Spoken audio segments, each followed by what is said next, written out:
So apparently the Ultra God Mission tie-in comic was released like a month ago, and I wasn't even aware of it. Then again, finding this manga has been a bit of a chore, but I couldn't not look it up because the Dragon Ball Heroes manga tends to add just a little bit more flavor to the overall Dragon Ball Heroes side story, and sometimes even has moments that really would do the animated version so many more favors. So reading the manga is always that a little extra taste, the little bit of flavoring. It's the adobo that makes the steak taste just right. So with that, let's jump into Super Dragon Ball Heroes Ultra God Mission. We got a cover here.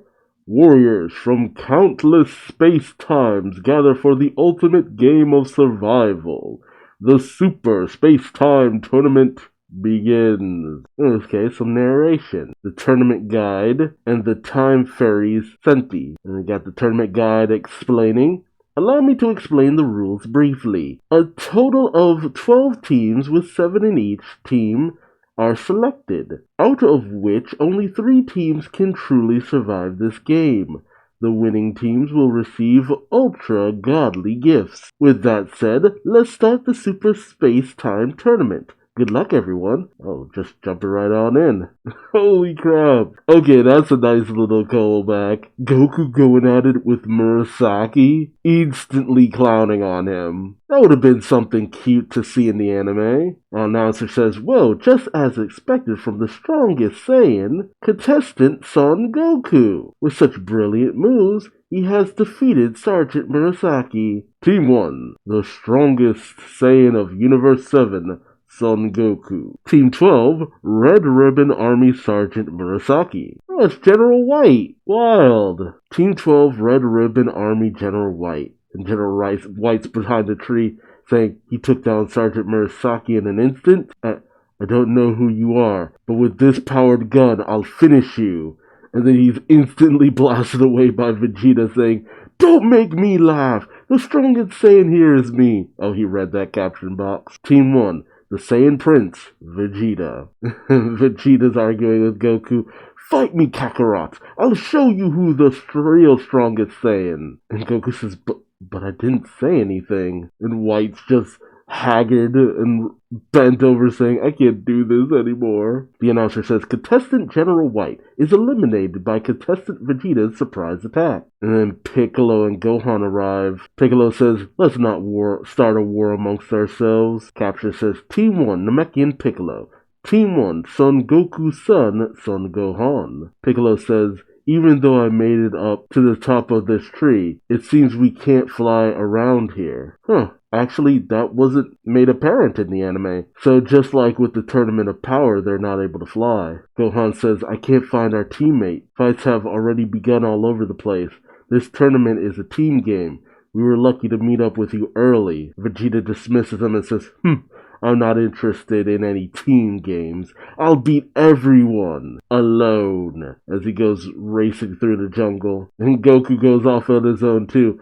Oh, sheesh, Vegeta. Sorry, I want to fight alone too. Gohan's distressed saying, Father, Vegeta! But Piccolo calms him and says, leave them alone. As long as it's a team game, the team with more people in the battlefield will basically have the advantage.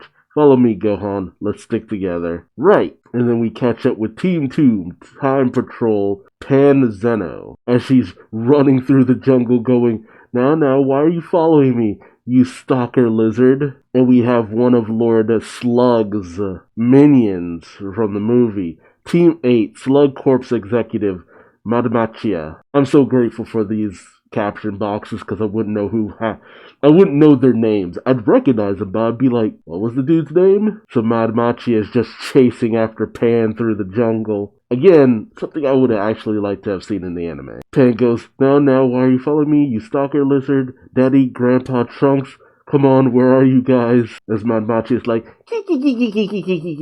let me suck, ... your energy, little girl. Okay, FBI's not gonna show up. As he then uses his special technique and sends out his little mini machias. And Pan says, some things are coming out of his body. Ew. Oh, this actually might be a little risque. Madmachia says, go forth, my clones. Absorb all her energy. As Pan goes racing off saying, somebody save me. Remember when GT started and you thought Pan had a lot of potential in terms of power and stuff like that? The reasoning why she never was able to become at least a Super Saiyan was because Akira Toriyama couldn't really picture a female Super Saiyan, despite the fact that the Dragon Ball Heroes card game and even Dragon Ball Super showed that female Super Saiyans are not only easy to do, but also kind of welcome to a certain degree. And yet, here we have Pan, still not even able to go Super Saiyan. Older than Trunks and Goten when they went Super Saiyan. I'm just saying. Hey. Oh, shit. And then Hit just comes in like a G using his time skip, blows away Madmachia and his clones, calmly walking past Pan saying, you're in the way. It's Team 1, greatest assassin of Universe 6. Hit. The announcer says, contestant Hit's technique of stopping of time. That feels weird. For a 0.2 seconds has caused contestant Madmachia to fall here. Hit looks back at Pan and says, no need to be on guard.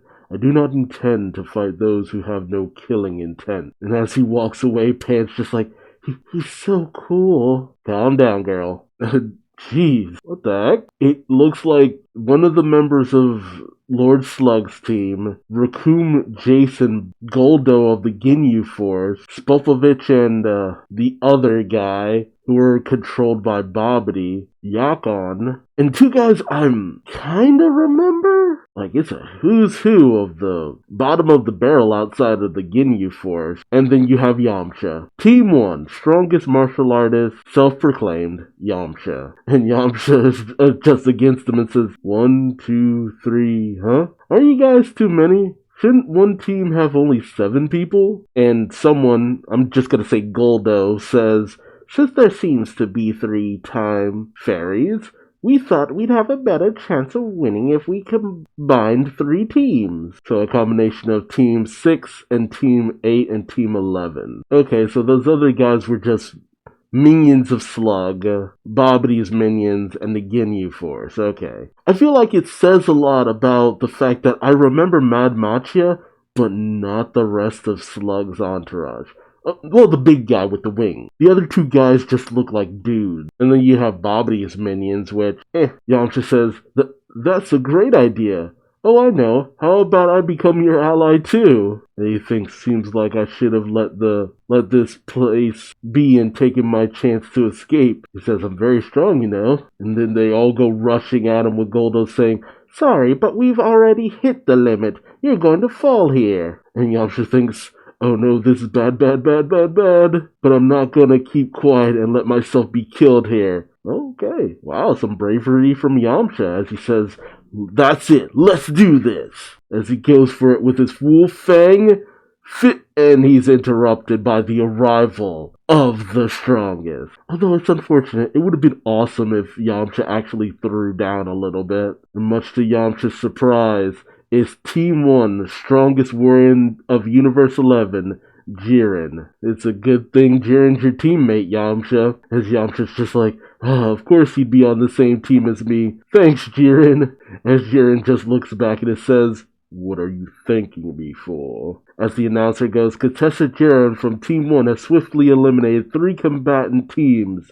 Team 1 is so strong. And then you have a mysterious voice. It's Eos, the previous Supreme Guy of Time, talking. Team 1 sure is strong. History, I'm not reading those numbers. Despite being a divergent history, it has raised life with top-rank battle skill. Did they just call the super timeline a divergent history? But that can only be gauged based on how other histories progress towards peace. Battle strength alone isn't sufficient. The path towards the future is always based on the luck of time. That sounds like bullshit. To find out how those various To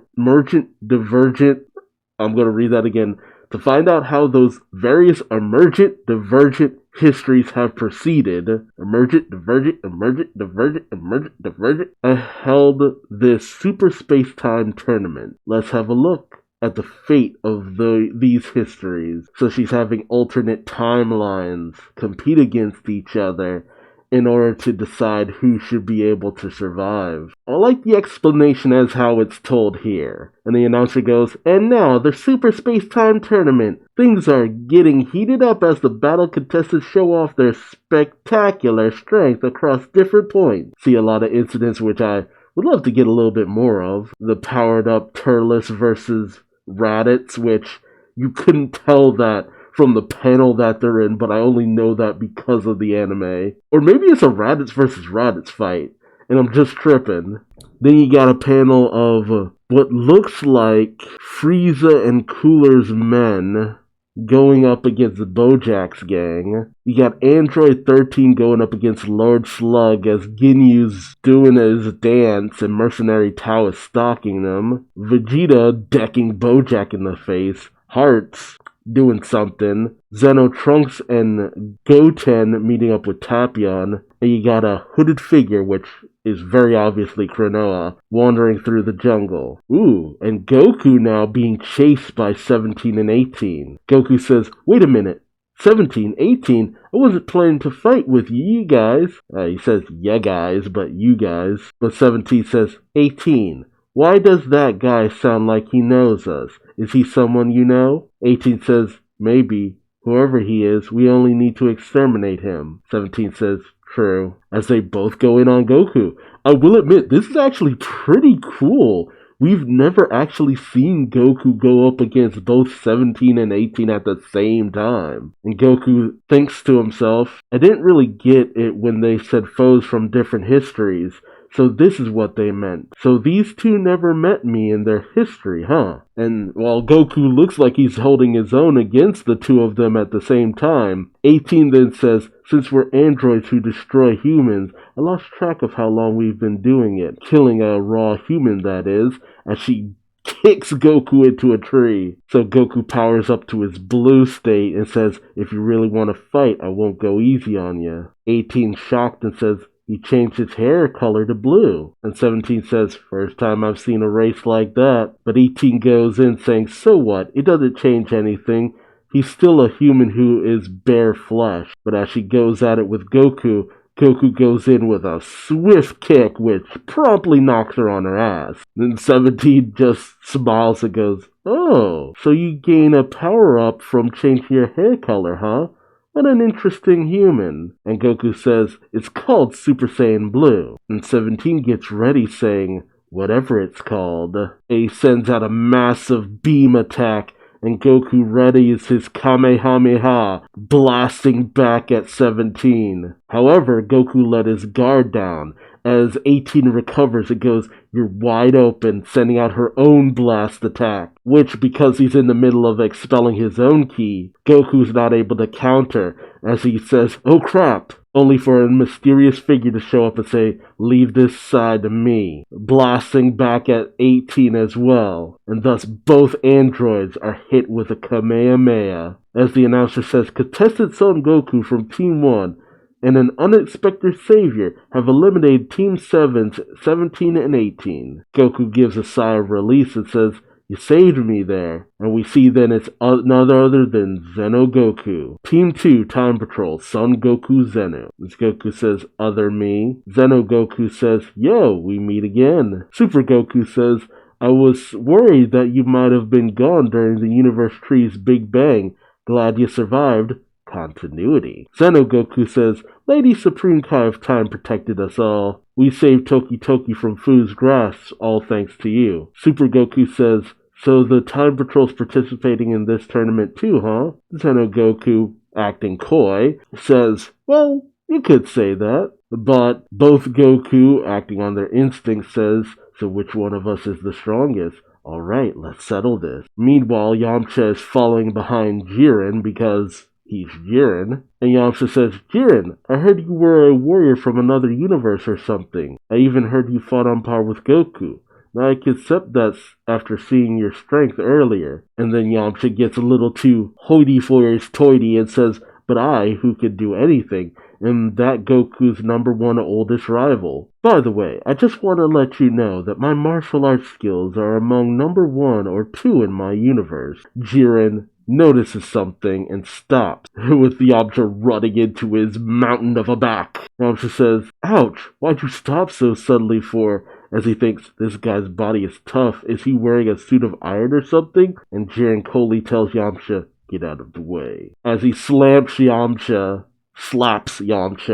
off to the side to avoid the attack of a rampaging Broly. The OG Broly, no less. As the chapter comes to an end with the title, Jiren vs. Broly, a fierce, extreme super space-time tournament. Yeah, again, the manga always gives just a little bit more. Then again, if the anime actually tried to adapt it, it wouldn't be as short as it is, but being short does the anime no favors. Honestly, they were better off just having the manga, because the manga can just do so much. Especially considering the manga takes like 30 pages to flesh out the story. That's almost twice the length of even a normal manga chapter from a weekly series. So, yeah, no, the Dragon Ball Heroes manga just really gets to play with its concepts, its ideas, has a little bit of fun with certain pairings and matchups, and just gives a little bit more detail as a whole. I continue to be glad people recommended I read this because it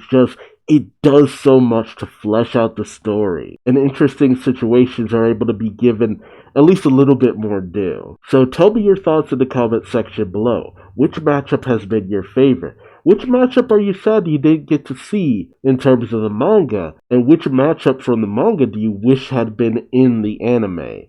Let me know that and more in the comments. If you like this video, feel free to subscribe. And until next time, I've been Duuz-Diz-Din, and I hope to see you in the next one. Till then, bye-bye!